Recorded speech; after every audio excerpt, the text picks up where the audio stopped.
Lektion 1. Komfort am Strand und intelligente Aufenthalte. Gemütliche Unterkünfte am Strand werden uns helfen, das Beste aus unserem Aufenthalt zu machen. Ein Zimmer am Strand bietet direkten Zugang zum Meer und zur frischen Luft. Wird die Nähe zur Küste unsere täglichen Pläne beeinflussen? In der Nähe zu sein ermutigt zu frühen Spaziergängen und zum unverzüglichen Beobachten des Sonnenuntergangs. Sollten wir Zimmern mit Balkon mit Meerblick den Vorzug geben? Ein Balkon erweitert den privaten Raum und verbessert die morgendlichen Kaffeerituale. Wirken sich Wellengeräusche positiv oder negativ auf die Schlafqualität aus? Viele empfinden Wellen als beruhigend, aber manche bevorzugen Ohrstöpsel für einen tieferen Schlaf. Sollten wir nach einer effektiven Klimaregelung im Zimmer suchen? Zuverlässige Klimaanlagen oder Ventilatoren sorgen für Komfort an warmen Abenden. Bieten Kücheneinrichtungen einen praktischen Mehrwert für einen Strandaufenthalt? Eine kleine Küchenzeile reduziert die Essenskosten und unterstützt flexible Mahlzeiten. Sollten wir uns nach einer sicheren Aufbewahrung von Wertsachen in der Unterkunft erkundigen? Sichere Aufbewahrung und Tresore im Zimmer schützen wichtige Dokumente und Geräte. Wird die Erreichbarkeit öffentlicher Verkehrsmittel für die Erkundung von Bedeutung sein? Einfache Verkehrsanbindungen ermöglichen Tagesausflüge, ohne auf Taxis angewiesen zu sein. Sollten wir die Reinigungshäufigkeit und die Wäscherichtlinien bestätigen? Regelmäßige Reinigung unterstützt die Hygiene und sorgt für eine angenehme Umgebung. Werden Immobilien am Strand für den Zugang zum Privatstrand werben? Ein privater Zugang erhöht die Privatsphäre, kann jedoch mit zusätzlichen Gebühren verbunden sein. Sollten wir den Geräuschpegel von Bars oder Veranstaltungen in der Nähe bewerten? Wenn Sie das lokale Nachtleben überprüfen, können Sie unerwartete nächtliche Störungen verhindern.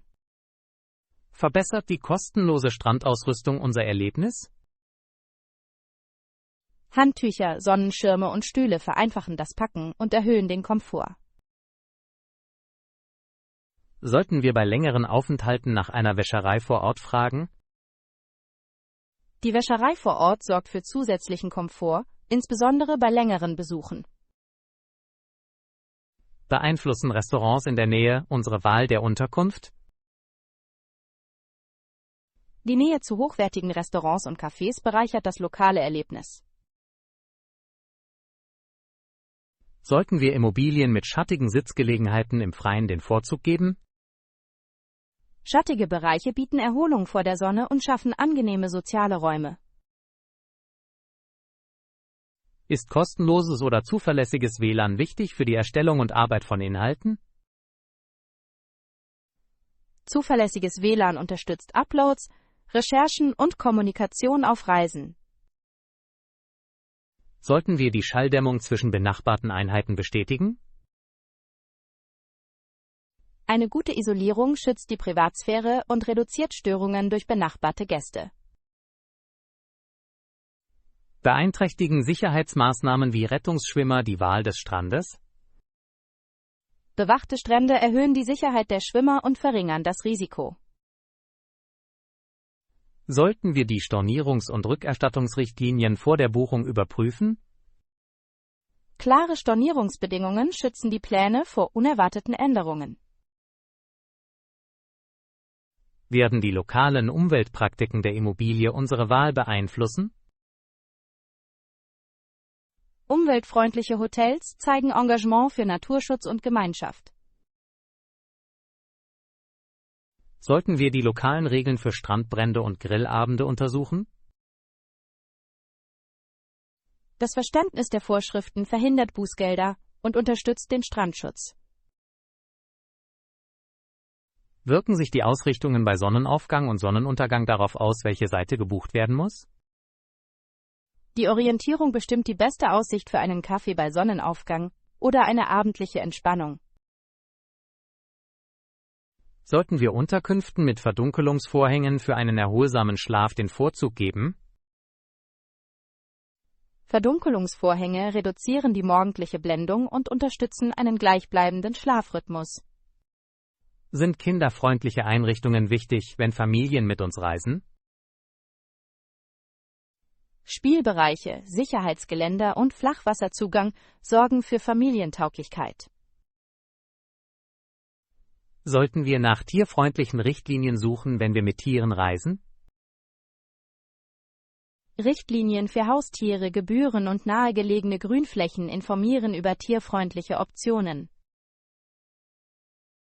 Sind verspätete Ankunft und vorzeitige Abreise für unsere Reiseroute von Vorteil? Flexible Check-in und Gepäckaufbewahrungsoptionen erleichtern die Reiselogistik. Sollten wir aktuelle Gästekritiken lesen, um echte Erlebnisse zu beurteilen? Aktuelle Bewertungen enthüllen aktuelle Serviceniveaus und potenzielle Probleme. Beeinträchtigt die Pflege von Balkon und Terrasse Ästhetik und Sicherheit? Gut gepflegte Außenbereiche sorgen für Vergnügen und reduzieren das Gefahrenrisiko. Sollten wir die Verfügbarkeit von Steckdosen in der Nähe von Betten und Arbeitsbereichen überprüfen? Praktische Steckdosen unterstützen das Aufladen von Geräten und produktive Arbeitsabläufe. Ist die Nähe zu medizinischen Einrichtungen für die Reisesicherheit relevant? In der Nähe befindliche Kliniken und Apotheken sorgen dafür, dass sie besser auf Gesundheitsbedürfnisse vorbereitet sind. Sollten wir die Raumausrichtung für kühlende Brisen und Schatten in Betracht ziehen? Natürliche Brisen reduzieren die Abhängigkeit von Klimaanlagen und erhöhen den Komfort. Sind sichere, gut beleuchtete Parkplätze für Gäste mit Fahrzeugen von Bedeutung? Sicheres Parken schützt Fahrzeuge und sorgt für Ruhe während des Aufenthalts. Sollten wir uns nach Frühstücksoptionen und der Verwendung lokaler Produkte erkundigen? Das Frühstück aus der Region unterstreicht regionale Aromen und unterstützt die Produzenten. Beeinträchtigen die Beleuchtungsbeschränkungen am Strand die Abendaktivitäten? Beleuchtungsregeln schützen die Tierwelt und können die Nachtpläne beeinflussen. Sollten wir nach der Barrierefreiheit für Gäste mit eingeschränkter Mobilität fragen? Barrierefreie Wege, Rampen und Aufzüge sorgen für Inklusion und Sicherheit. Wirken sich lokale Ausgangssperren oder Ruhezeiten auf unsere Sozialpläne aus? Das Bewusstsein für ruhige Stunden verhindert unbeabsichtigte Lärmverstöße und Bußgelder. Sollten wir einer Immobilie mit Concierge-Service vor Ort den Vorzug geben? Ein Concierge hilft Ihnen gerne bei Reservierungen, lokalen Empfehlungen und speziellen Arrangements. Werden Datenschutzfunktionen wie abgeschirmte Terrassen für Influencer beim Filmen von Bedeutung sein? Datenschutz unterstützt fokussiertes Filmen und verhindert die unbeabsichtigte Einbeziehung von Umstehenden. Sollten wir nach flexiblen Essenszeiten suchen, um den Inhaltszeitplänen zu entsprechen? Flexible Essensmöglichkeiten bieten Platz für späte Dreharbeiten und unregelmäßige Arbeitszeiten. Stimmt die nachhaltige Abfallentsorgung auf dem Grundstück mit ethischen Reisewerten überein? Verantwortungsvolle Abfallpraktiken zeugen von Umweltschutz und sind ein Vorbild für gutes Verhalten. Sollten wir eine Zimmerreinigung während des Aufenthalts aushandeln, um die Privatsphäre der Dreharbeiten zu respektieren? Bei der Zimmerreinigung nach Vereinbarung bleibt die Privatsphäre gewahrt und der Raum bleibt sauber. Wird die Präsenz lokaler Wildtiere das Stranderlebnis verbessern oder erschweren? Wildtiere können Besuche bereichern, erfordern jedoch möglicherweise respektvollen Abstand und Sicherheitsmaßnahmen. Sollten wir eine kurze Checkliste für das Packen speziell für Strandaufenthalte erstellen? Eine Checkliste stellt sicher, dass wichtige Dinge wie riffsichere Sonnencreme, Hüte und wiederverwendbare Wasserflaschen enthalten sind. Wird eine klare Kommunikation mit den Gastgebern über die Erwartungen Missverständnisse verhindern? Direkte Diskussionen über Bedürfnisse und Zeitpläne stärken den guten Willen und verhindern Überraschungen. Sollten wir erwägen, erstattungsfähige Tarife für unsichere Reisepläne zu buchen? Rückerstattbare Buchungen bieten Flexibilität und reduzieren das finanzielle Risiko bei der Planung. Ist für die Dokumentation der Unterbringung der Zuschauer eine Genehmigung des Gastgebers erforderlich? Bei der Beantragung einer Genehmigung werden die Privatsphäre und die lokalen Regeln respektiert und berufliche Beziehungen aufgebaut. Sollten wir bei Sonderwünschen eine höfliche, formelle Sprache modellieren? Höfliche Anfragen erhöhen die Wahrscheinlichkeit positiver Antworten und fördern einen respektvollen Umgang miteinander. Wird die Auswahl einer gut bewerteten, umweltfreundlichen Unterkunft am Strand unseren Komfort und die Attraktivität unseres Publikums maximieren? Eine durchdachte Auswahl kombiniert den Komfort der Gäste, ethische Reisepraktiken und attraktive Inhalte für die Zuschauer.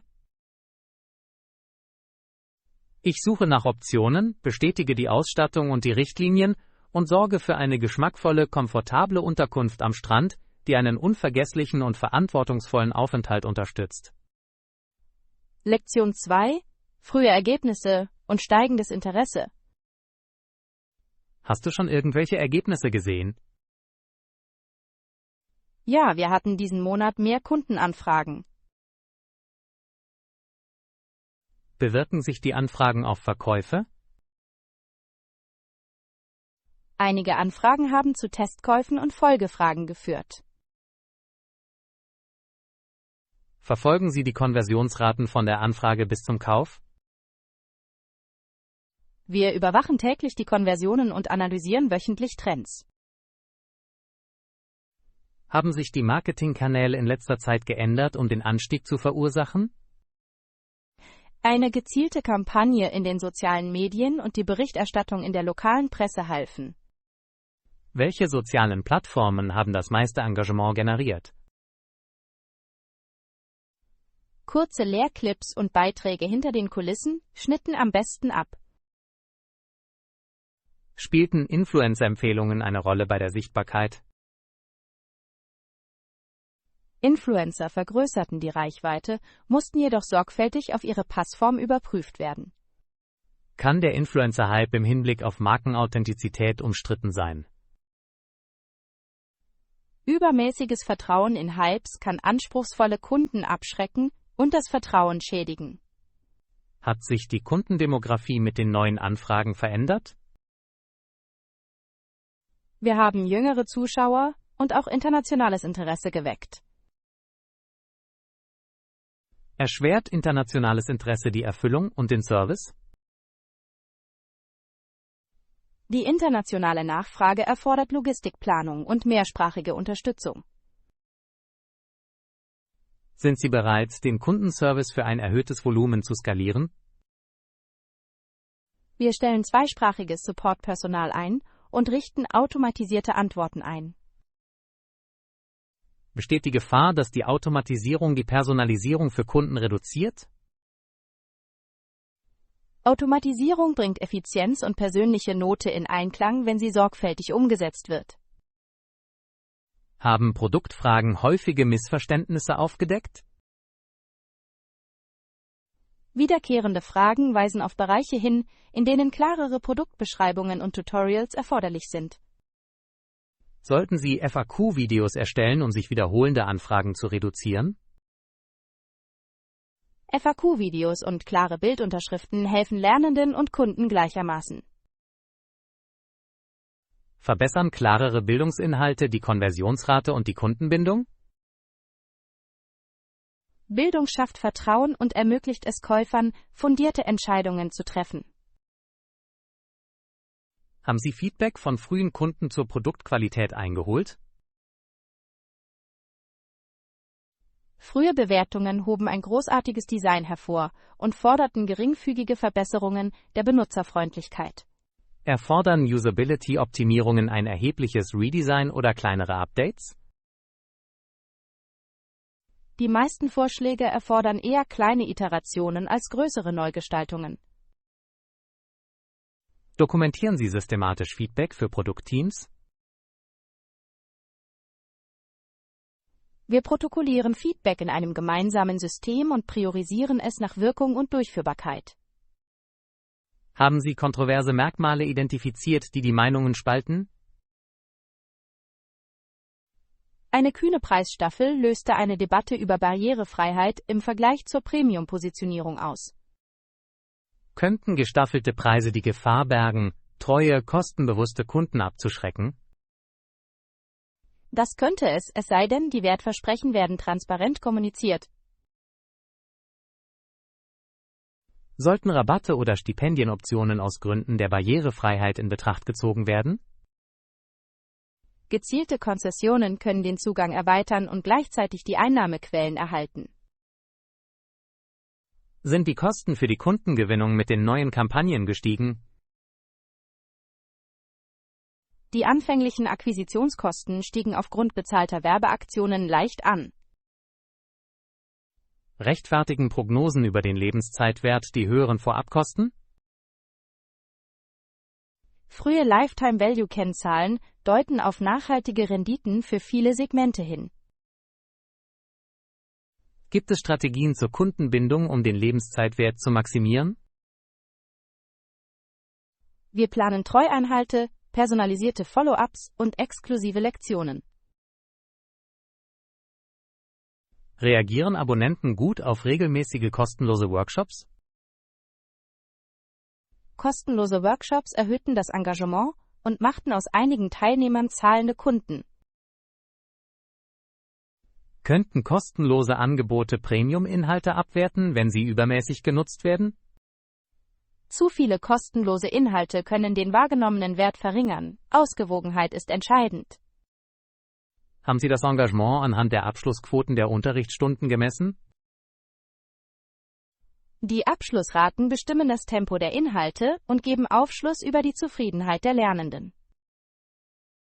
Erzielen kürzere, fokussierte Lektionen bessere Ergebnisse für vielbeschäftigte Lernende? Kleine Lektionen verbesserten den Abschluss und die Anzahl der Wiederholungszuschauer merklich. Experimentieren Sie sowohl mit kurzen als auch mit erweiterten Formaten? Das Angebot unterschiedlicher Längen entspricht unterschiedlichen Lernpräferenzen. Sind aus der gestiegenen Sichtbarkeit irgendwelche Partnerschaften hervorgegangen? Lokale Pädagogen und Kulturorganisationen bekundeten Interesse an einer Zusammenarbeit. Könnten Partnerschaften die Glaubwürdigkeit und die inhaltliche Tiefe erhöhen? Kollaborationen bringen Fachwissen und stärken das Vertrauen des Publikums, wenn sie strategisch ausgerichtet sind. Haben negative Kommentare Kontroversen oder wertvolle Kritik ausgelöst? Konstruktive Kritik half dabei, den Inhalt zu verfeinern, während einige feindliche Kommentare Moderation erforderten. Ist die Moderation von Kommentaren erforderlich, um eine sichere Lernumgebung aufrechtzuerhalten? Moderation bewahrt den respektvollen Diskurs und schützt gefährdete Lernende.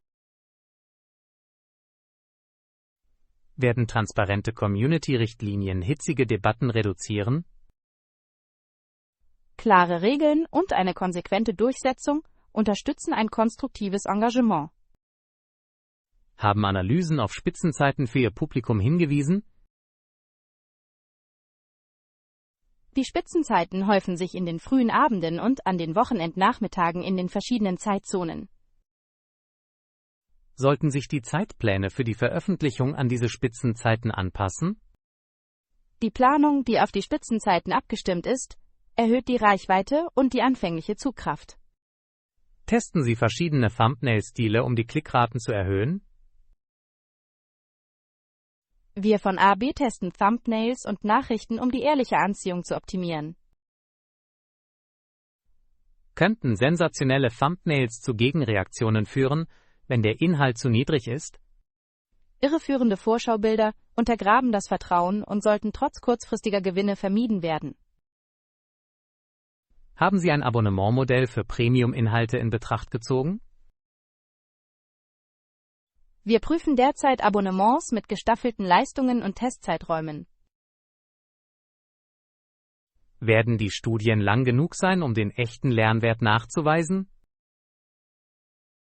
Die Studien sollten inhaltlich, aber begrenzt sein, um das Engagement zu fördern, ohne zu viel zu teilen. Haben Sie die Abwanderungsraten bei frühen Abonnenten bewertet? Leitfäden für frühzeitige Abwanderungsdaten zu Verbesserungen beim Boarding und zur Priorisierung von Funktionen. Erstellen Sie auf der Grundlage von Anfragen eine Roadmap für Produktverbesserungen? Eine Roadmap stimmt die Entwicklung mit den Kundenbedürfnissen und dem strategischen Wachstum ab. Werden Sie Ihrer Community die Prioritäten der Roadmap mitteilen? Transparente Updates fördern die Loyalität und laden zur konstruktiven Teilnahme ein. Haben Sie sich messbare Ziele für das nächste Quartal gesetzt? Zu den Zielen gehören Verbesserungen bei der Konvertierung, geringere Anschaffungskosten und höhere Abschlussraten. Testen Sie die Preiselastizität, um optimale Preispunkte zu finden? Sorgfältige Experimente werden die Sensibilität der Verbraucher und das Umsatzpotenzial aufdecken. Sind ethische Monetarisierungsstrategien Teil Ihrer Planung? Ethik und Transparenz leiten unseren Ansatz für Sponsoring und Werbeaktionen. Haben Sie Pläne zur Krisenkommunikation für den Fall einer Gegenreaktion vorbereitet? Vorbereitete Stellungnahmen und Antwortprotokolle sind bereit, Bedenken umgehend auszuräumen. Werden Sie weiterhin dem pädagogischen Wert Vorrang vor dem reinen Hype einräumen? Nachhaltiger Erfolg hängt von einer authentischen pädagogischen Wirkung und dem Vertrauen der Zuschauer ab. Sind Sie angesichts dieser ersten Ergebnisse optimistisch, was ein anhaltendes Wachstum angeht?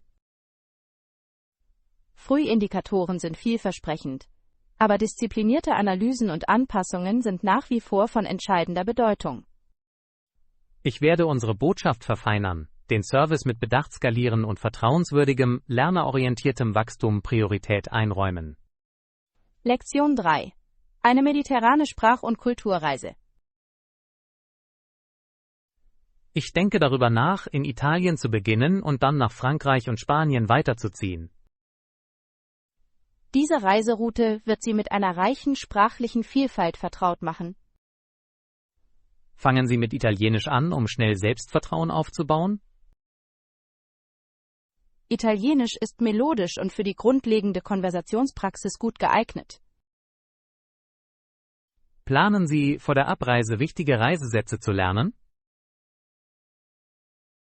Das Auswendiglernen von Grüßen, Wegbeschreibungen und Essensphrasen wird sehr hilfreich sein. Wirst du die Aussprache mit Muttersprachlern online üben? Der Konversationsaustausch mit Italienern wird die authentische Intonation verfeinern. Beabsichtigen Sie, lokale Märkte zu besuchen, um den Wortschatz zu üben? Märkte bieten reale Kontexte für Lebensmittel, Zahlen und Verhandlungsphrasen. Werden Sie sich auf formelle und informelle Register auf Italienisch konzentrieren? Das Erlernen beider Register bereitet Sie auf verschiedene soziale Situationen vor. Planen Sie einen kurzen Immersionskurs in Rom? Ein Intensivkurs kann das Gesprächsbewusstsein schnell stärken. Werden kulturelle Ausflüge den formellen Unterricht begleiten? Museumsbesuche und Kochkurse vertiefen das kulturelle Verständnis. Sollten Sie zuerst grundlegende italienische kulinarische Begriffe lernen? Das Vokabular von Lebensmitteln wird die Marktinteraktionen und das Lesen von Menüs bereichern. Wirst du während deines Aufenthalts in Italien kurze Sprachstunden für deinen Kanal drehen? Videos vor Ort werden die Zuschauer fesseln und authentische Praktiken modellieren. Könnten für Dreharbeiten an historischen Städten Genehmigungen erforderlich sein? Genehmigungen können erforderlich sein, und die Regeln müssen eingehalten werden, um Bußgelder zu vermeiden. Werden Sie dann nach Frankreich ziehen, um die Reise fortzusetzen? Frankreich bietet ein ausgeprägtes Register an Formalitäten und raffinierten Ausdrücken. Erwarten Sie, dass die französische Aussprache schwieriger sein wird? Nasenvokale und Verbindungsregeln erfordern viel Übung. Wirst du höfliche Formulierungen für Cafés und Restaurants lernen? Höfliche Formulierungen sind unerlässlich, um die französischen sozialen Normen reibungslos zu bewältigen. Beabsichtigen Sie, den italienischen und den französischen Wortschatz zum Thema Essen zu vergleichen? Vergleichende Lektionen heben verwandte und falsche Freunde deutlich hervor. Wirst du kontroverse Themen rund um kulinarische Aneignung ansprechen? Diskussionen über Aneignung müssen ausgewogen und kulturell sensibel sein. Sollten Sie lokale Köche über regionale Spezialitäten interviewen? Interviews mit Küchenchefs bieten Autorität und fesselnde Storytelling-Inhalte. Wirst du Dialoge aufnehmen, die regionale Dialekte hervorheben? Regionale Dialekte weisen eine sprachliche Vielfalt auf, sollten aber mit Bedacht eingeführt werden. Haben Sie vor, nach Frankreich weiter nach Spanien zu reisen? Spanien wird eine weitere romanische Sprache und vielfältige kulturelle Praktiken hinzufügen. Wählen Sie zwischen kastilischen, spanischen und regionalen Sorten? Das Bewusstsein für regionale Varietäten wie das Katalanische hilft, Verwirrung zu vermeiden und die lokale Identität zu respektieren. Sollten Sie wichtige spanische Redewendungen vor Ihrer Ankunft üben? Grundlegende Verben, Anweisungen und höfliche Ausdrücke ermöglichen ein sofortiges Engagement. Wirst du die Tapas-Kultur erkunden, um das Bestellen und Teilen zu üben? Tapas bieten Gesprächsmöglichkeiten, soziale Möglichkeiten und einen abwechslungsreichen Wortschatz. Beabsichtigen Sie, die formelle Adresse in den 3 Ländern zu vergleichen? Adressformen sind unterschiedlich und Klarheit über formale Pronomen ist wichtig. Bereitest du Lektionen über falsche Verwandtschaften zwischen Italienisch, Französisch und Spanisch vor? Falsch verwandte Wörter verursachen Fehler und sind hervorragende Unterrichtspunkte für Lernende. Sollten Sie kulturelle Umgangsformen für Grüße und Gesten mit einbeziehen? Der Etiketteunterricht beugt Missverständnissen vor und fördert einen respektvollen Umgang miteinander. Werden die Zuschauer die Vokabellisten auf dem Bildschirm für jede Folge zu schätzen wissen? Listen auf dem Bildschirm verbessern das Verständnis und unterstützen die Lernenden bei der Erinnerungsfähigkeit. Haben Sie vor, historische Verbindungen zwischen der italienischen, französischen und spanischen Kultur hervorzuheben? Der historische Kontext verdeutlicht sprachliche Ähnlichkeiten und unterschiedliche Traditionen.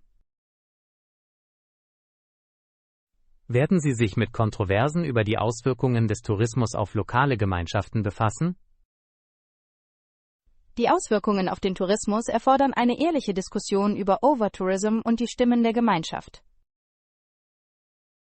Sollten Sie nachhaltige Reisepraktiken in Ihre Reiseroute aufnehmen? Nachhaltige Entscheidungen schützen Kulturerbestätten und die Lebensqualität der Einwohner. Arbeiten Sie in jedem Land mit lokalen Sprachlehrern zusammen? Lokale Lehrer sorgen für Glaubwürdigkeit und verbessern die Unterrichtsqualität. Hast du vor, vergleichende Ausspracheübungen zu filmen? Nebeneinander angeordnete Aussprachebeispiele helfen den Lernenden, Kontraste zu erkennen. Werden Sie kurze Quizfragen hinzufügen, um das Verständnis der Zuschauer zu testen? Quizfragen stärken das Lernen und erhöhen das Engagement und die Bindung der Zuschauer. Sollten Sie höfliche Meinungsverschiedenheiten und Debatten in jeder Sprache modellieren? Die Modellierung einer respektvollen Debatte zeugt von pragmatischen Sprachkenntnissen und einem bürgerschaftlichen Diskurs. Werden Sie kurz und bündig die Visa und gesetzlichen Reisebestimmungen besprechen? Klare Informationen zu Visa- und Aufenthaltsbeschränkungen verhindern rechtliche Komplikationen für Reisende. Haben Sie vor, Budgettipps für Sprachlerner, die unterwegs sind, abzudecken? Budgettipps verbessern die Barrierefreiheit und helfen, längere Aufenthalte erschwinglich zu planen. Dokumentierst du Fehler und Lernmomente ehrlich? Ehrliche Fehler machen Inhalte für die Lernenden nachvollziehbar und lehrreich. Solltest du Sprachaustauschtreffen in lokalen Städten erkunden? Meetups bieten immersive Übungen und authentische soziale Interaktion. Würden Sie davor warnen, sich beim Sprachtraining nur auf Touristengebiete zu verlassen? Tiefere Nachbarschaften bieten natürlichere Sprache und kulturell reiche Begegnungen.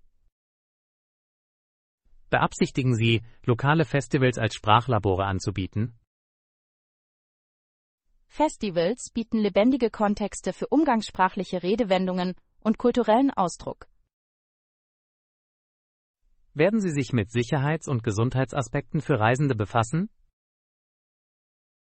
Sicherheitsunterweisungen und Gesundheitsvorkehrungen sind wichtige Inhalte für alle Zuschauer. Sollten Sie kürzere Episoden für vielbeschäftigte Lernende produzieren?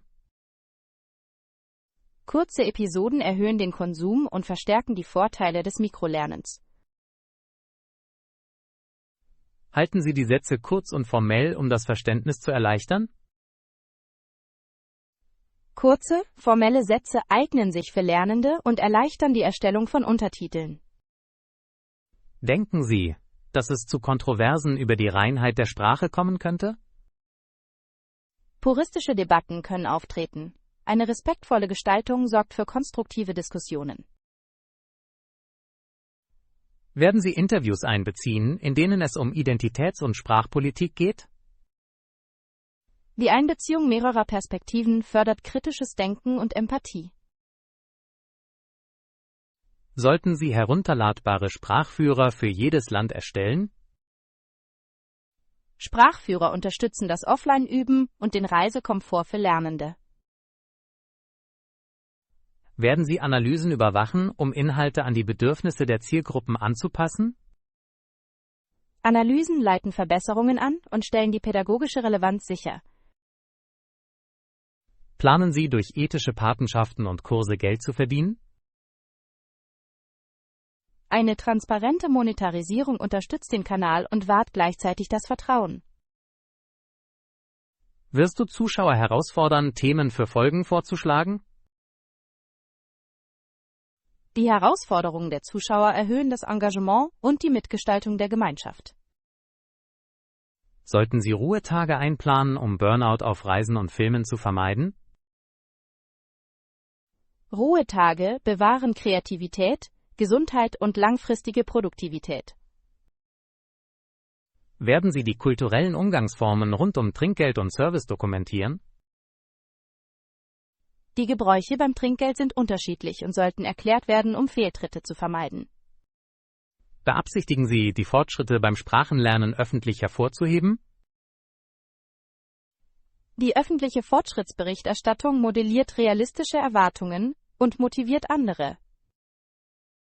Werden Sie unterhaltsame Inhalte mit rigorosem Sprachunterricht in Einklang bringen? Die Balance zwischen Unterhaltung und Unterricht maximiert die Reichweite und den pädagogischen Wert. Glauben Sie, dass das Eintauchen in Italien, Frankreich und Spanien die Sprachkompetenz beschleunigen kann? Durch das Eintauchen werden die Hörfähigkeiten und das Erinnern an den praktischen Wortschatz erheblich verbessert. Beenden Sie jede Episode mit einer kurzen Zusammenfassung und Anweisungen zum Üben? Zusammenfassungen und Aufforderungen festigen das Lernen und fördern das aktive Üben. Haben Sie vor, Alumni-Lernende einzuladen, Erfolgsgeschichten zu teilen? Die Zeugnisse von Alumni inspirieren und bieten einen sozialen Beweis für Lernergebnisse. Werden Sie bei der Präsentation regionaler Bräuche auf kulturelle Sensibilität achten? Sensibilität und Recherche verhindern Stereotypen und fördern eine respektvolle Repräsentation. Könnten hitzige Debatten über Nationalstolz in den Kommentarbereichen auftauchen? Kommentardebatten können aufflammen und erfordern eine sorgfältige Moderation und einen sorgfältigen Kontext. Bereitest du Moderatoren vor und legst klare Community-Richtlinien für Kommentare fest? Moderation sorgt für ein konstruktives Umfeld und schützt die Lernenden. Sollten Sie eine Aufschlüsselung des Budgets für jedes Land in eine spezielle Folge aufnehmen? Budgettransparenz hilft den Zuschauern, realistisch zu planen und erhöht das Vertrauen. Bieten Sie optionale Live-Sprachkurse im Ausland an? Live-Kliniken bieten direktes Feedback und vertiefen das Engagement der Lernenden. Planen Sie, die Reihe mit einer vergleichenden kulturellen Reflexion zu beenden? Ein reflektierendes Finale wird das Lernen zusammenfassen und Fortschritte feiern. Ich werde die Reiseroute sorgfältig planen, lokale Mitarbeiter finden und klare, respektvolle und ansprechende Sprachkurse in Italien, Frankreich und Spanien anbieten. Lektion 4. Eine mutige Einladung. Das klingt fantastisch. Ich werde es auf jeden Fall ausprobieren, solange ich hier bin.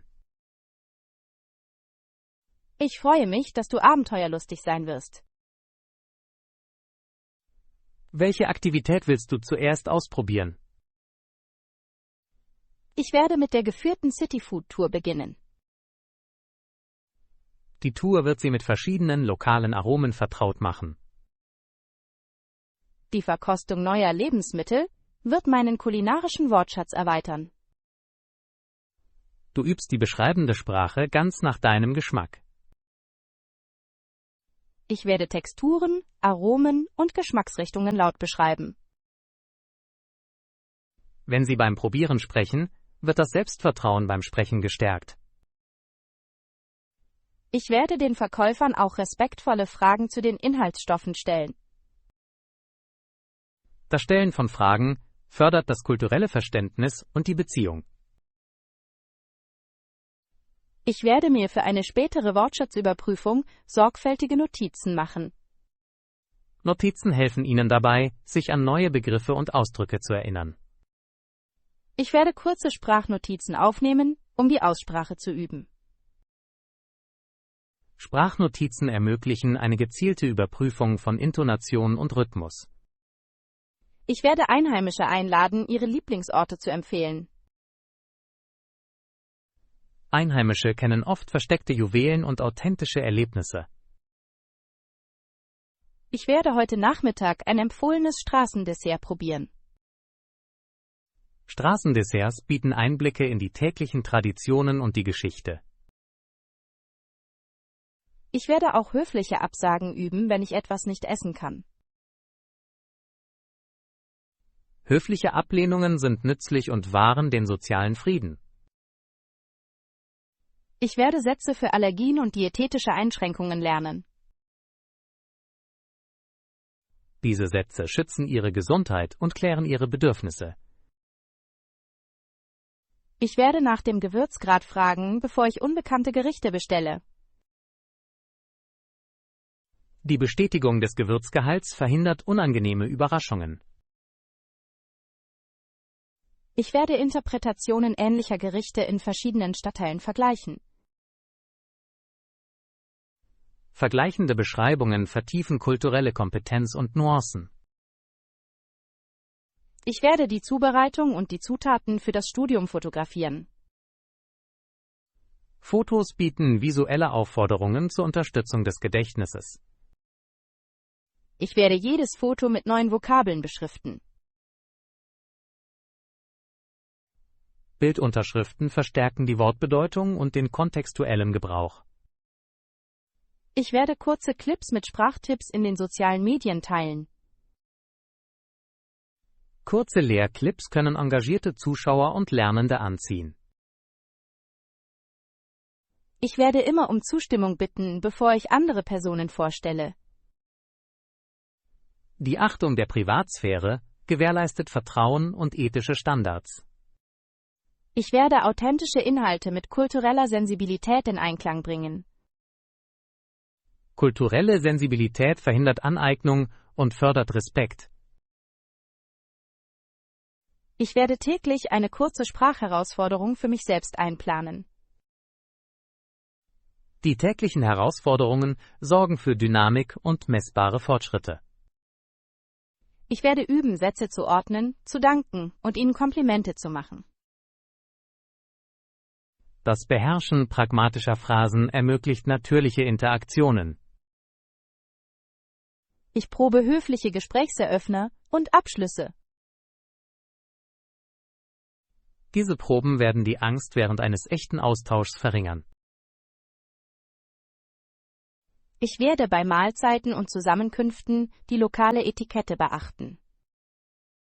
Die Einhaltung der Etikette zeigt Respekt und baut Verbindungen auf. Wenn möglich, werde ich mich kurz freiwillig an einem Community-Food-Programm beteiligen. Freiwilligenarbeit bietet Service und sinnvolle Sprachpraxis. Ich werde einfache, formelle Sätze verwenden, wenn ich mit Ältesten spreche. Formelle Rede zeugt von Höflichkeit und kulturellem Bewusstsein. Ich werde formelle und informelle Register in der Praxis vergleichen. Das Verständnis von Registern ermöglicht eine angemessene Anpassung an den Kontext. Ich werde die Muttersprachler freundlich um Feedback bitten. Konstruktives Feedback beschleunigt Genauigkeit und Sprachfluss. Ich werde eine Liste mit Ausdrücken führen, deren Verwendung sich natürlich anfühlte. Eine persönliche Phrasenliste wird zu einem praktischen Redewerkzeug. Ich werde jeden Abend eine kurze Reflexion über die Fortschritte planen. Reflexion festigt das Lernen und hebt Wachstumsbereiche hervor. Ich werde kleine Siege feiern, um die Motivation aufrechtzuerhalten. Fortschritte zu feiern stärkt langfristiges Engagement und Freude. Ich werde Ausspracheübungen mit den schwierigsten Wörtern üben. Gezielte Aussprachearbeit verbessert die Klarheit und das Selbstvertrauen. Ich werde gängige Szenarien im Rollenspiel spielen, bevor ich sie live ausprobiere. Rollenspiele stärken die Bereitschaft und reduzieren soziale Spannungen. Ich werde mir jeden Tag realistische Ziele für die Sprachverbesserung setzen. Realistische Ziele machen Fortschritte messbar und befriedigend. Ich werde lokalen Gesprächsgruppen beitreten, wenn es die Zeit erlaubt. Gesprächsgruppen bieten natürliche Übungen und Unterstützung durch Gleichaltrige. Ich werde kurze kulturelle Fragen vorbereiten, um den Dialog anzuregen. Durchdachte Fragen laden zu einem sinnvollen und respektvollen Austausch ein. Ich werde weiterhin offen für Korrekturen sein, ohne dass es mir übel genommen wird. Offenheit für Korrekturen ist ein Kennzeichen effektiver Lernender. Ich werde die Flüssigkeitszufuhr aufrechterhalten und mich ausruhen, um geistig fit zu bleiben. Körperliches Wohlbefinden unterstützt die kognitive Leistungsfähigkeit und die Stimmung. Ich werde die Erkundung mit der sorgfältigen Berücksichtigung der Sicherheit abwägen. Sicherheit sorgt dafür, dass Ihre Abenteuer lohnend und nachhaltig bleiben. Ich werde einprägsame Sätze und die Kontexte, in denen sie entstanden sind, dokumentieren. Kontextuelle Notizen machen den Wortschatz sofort nutzbar und einprägsam. Ich werde üben, auf unerwartete Wendungen im Gespräch zu reagieren. Flexibilität in der Konversation zeugt von fortgeschrittener Kommunikationskompetenz. Ich werde jedem Gastgeber und Verkäufer in der Landessprache aufrichtig danken. Aufrichtiger Dank fördert den guten Willen und eine tiefe menschliche Verbindung. Ich werde meine Lernerfahrungen mit unserer Online-Community teilen. Teilen ermutigt andere und baut ein unterstützendes Lernnetzwerk auf. Ich werde während meiner gesamten Reise bescheiden und neugierig bleiben. Demut und Neugier führen zu reicheren Begegnungen und tieferem Lernen.